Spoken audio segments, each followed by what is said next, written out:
Zuckerberg apparently considered spinning off Instagram in 2018 amid antitrust scrutiny. But what does that actually mean? With the government going after not only Meta, but Google and other tech giants, I thought this would be a good chance to break down the different ways that these companies can break up, because it might impact you. Odds are you either own stock in a number of these companies directly or indirectly through the NASDAQ, S&P, etc. Okay, so what are the options on the table for companies to break up? So there's basically two main methods. The first is you can do a sale, right? You can sell off a division in something called a divestiture. Now, for Meta with Instagram, that probably wouldn't work that well. Estimates of the valuation of Instagram are in like the $100 billion plus range. So there's very few companies out there that could actually buy them.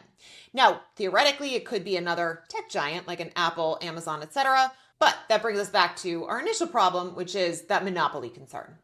Which brings us to the second option, public market separation techniques. And that includes things like spin-offs, equity carve-outs, split-offs, a whole bunch of different things. But the one that was actually named by Zuckerberg is what's called a spin-off.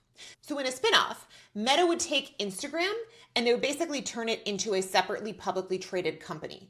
So if you owned shares of Meta, after the spin-off, you'd have shares in both Meta and Instagram. It's a clean break. And the value of Meta would be lower, right? Because it no longer owns Instagram. But again, because you own Instagram, you now own both. So you basically have as much value as you had before the spinoff.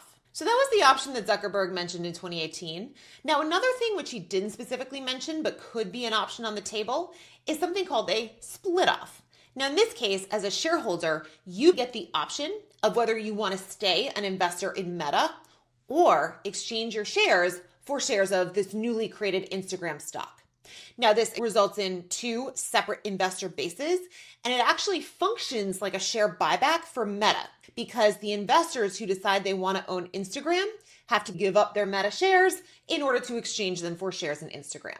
Now, while this is less common, it is something that potentially is on the table for Meta or other tech giants who might be forced by the government to do a breakup. Now, the irony of all this is that while most companies resist breakups, history shows that when companies are operating as separate entities, like post a spinoff or a split off, they usually are going to perform better than if they had stayed together. And the reason is because of something called the conglomerate discount, which basically just means that if you are operating a conglomerate, you are penalized in the market because of almost like that lack of transparency. So by separating these companies, it potentially unlocks value for investors.